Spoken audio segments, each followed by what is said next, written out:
Bonjour à tous. Enfin les voilà.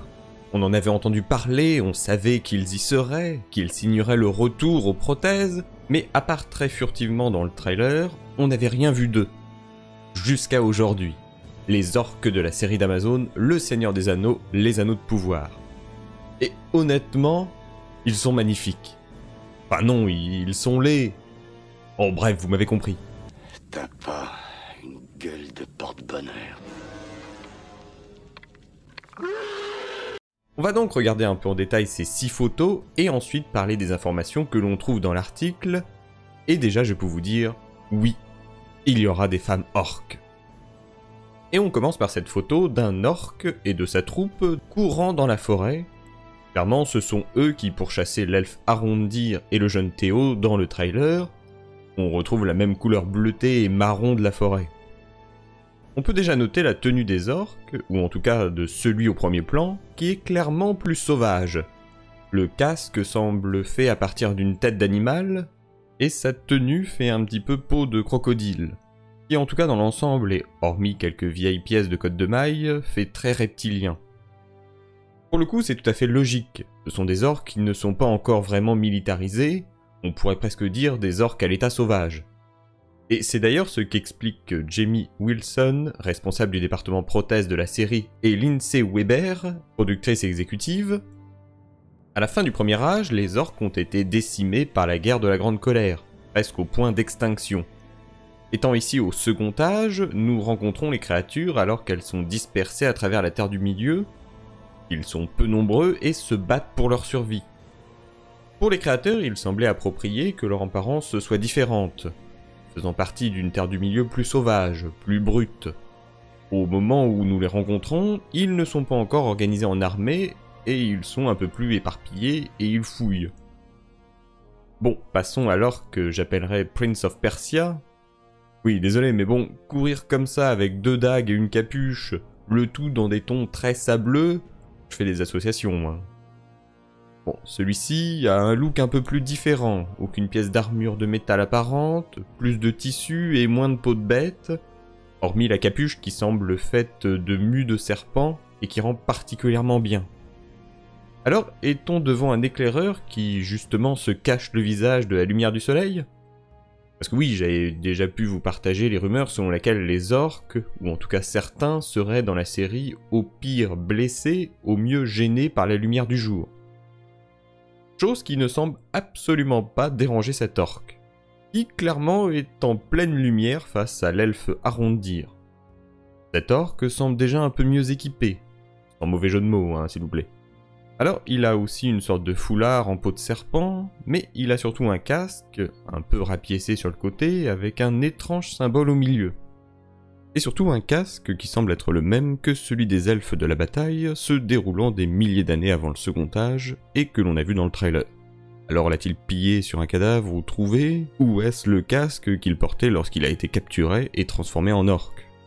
On retrouve le magnifique sourire Colgate des orques, qui déjà nous avait beaucoup émoustillé dans la trilogie du Seigneur des Anneaux. En tout cas, clairement, Arondir sera confronté aux orques de très près.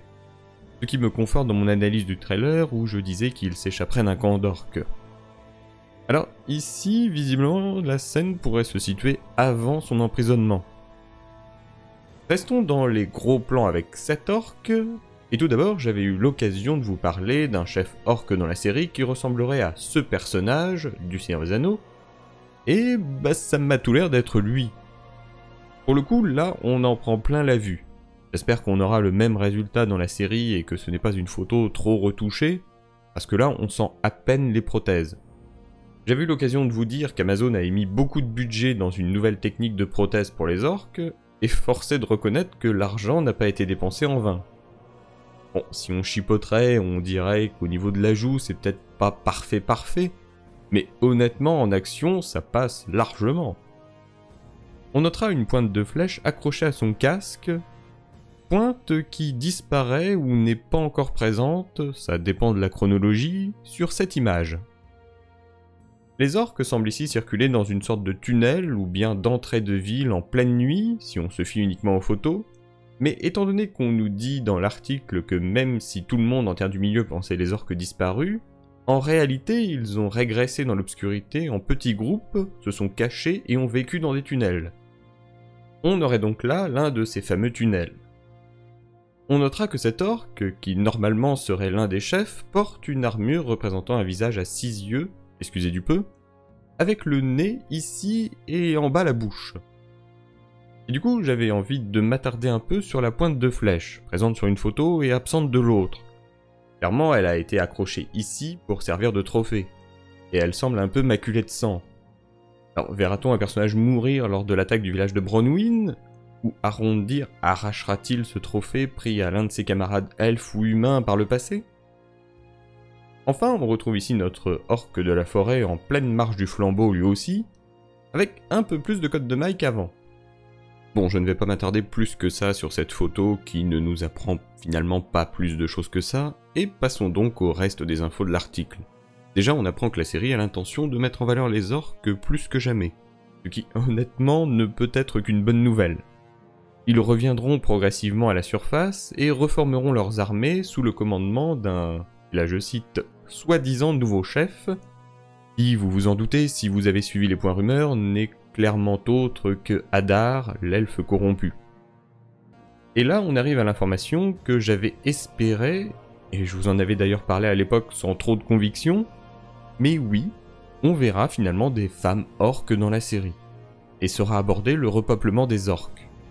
Puisque lorsque Lindsay Weber, la productrice exécutive, parle de ses souvenirs forts avec la race orque dans la saison 1, elle cite les femmes orques, donc au pluriel, et un combat entre Arondir et un orc en particulier, qui est très très grand et fort. Et là je cite, qui, je pense, sera, ou j'espère, un favori parmi les fans.